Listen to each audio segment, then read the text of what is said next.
Hello, assalamu alaikum.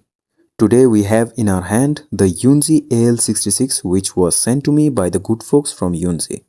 I received the board about 2 weeks ago but couldn't manage time to make the unboxing video. But I have unboxed it before, so I know it's a wonderful board for the budget. You can buy the barebone version of this keyboard for $80 or the pre-built version for $95 directly from Yunzii's official website. From Bangladesh, you can pre-order it from Gadget Nova and it will cost you 10.5k BDT for the pre-built version. All the links will be in the description. The box is strong enough and I received the board in perfect condition. After unboxing, you will be greeted with the extra accent keycaps which can change the overall look of the keyboard instantly. Below that, you will see the board in a polybag, no PE foam as usual. There is a small box in the right where the switch and keycap puller combo and the Type-C cable is stored. The overall unboxing experience might remind you of Xiaomi as they have lots of similarities. Also, the board looks like MSI A320m and it is because they are the same OEM, I guess. They are made in the same factory is what I mean. The keyboard comes in with a dust cover. The quality is okay. It will get the job done, protecting the keyboard from dust. AL66 is quite heavy for the size. It's around 1.2 kilograms. The case is made out of CNC aluminum and it has a soft touch coating which feels nice to the hand.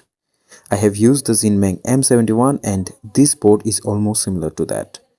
Yunzii also sent me a cute artisan keycap along with the board and it suits perfectly with the color theme. And about the color themes, the board has 4 colorways which you can see on the screen. I have chose the pink one as I wanted a keep for my wife and she was really happy with the color as it looks cooler in person than in pictures. This is a 65% layout with a knob. The sides have some cutout for LED to shine through. It looks good and the RGB is bright enough.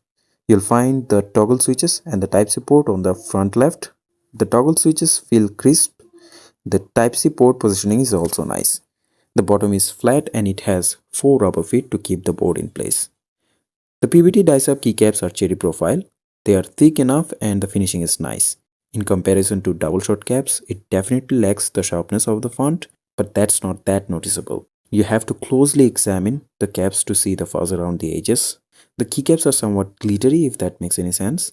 You can see the difference between what I mean by glittery and non-glittery caps on the screen. The caps feel nice to type on and they sound good as they are sufficiently thick. The knob is smaller in size than other knobs that I have seen, but with the board it looks perfectly fine. It's made out of metal and rotating it is pleasant as it has a tactile feel to it. Under the caps you get Yunzii's own milk switches. They are factory looped and feels smooth to type on. They are linear switches and doesn't feel too heavy or too light. They're more in the middle, I would say. I will discuss further about the switches in the full review, so stay tuned for that. For the steps I have mixed feelings. The spacebar sounds nice, but the backspace sounds kind of thin.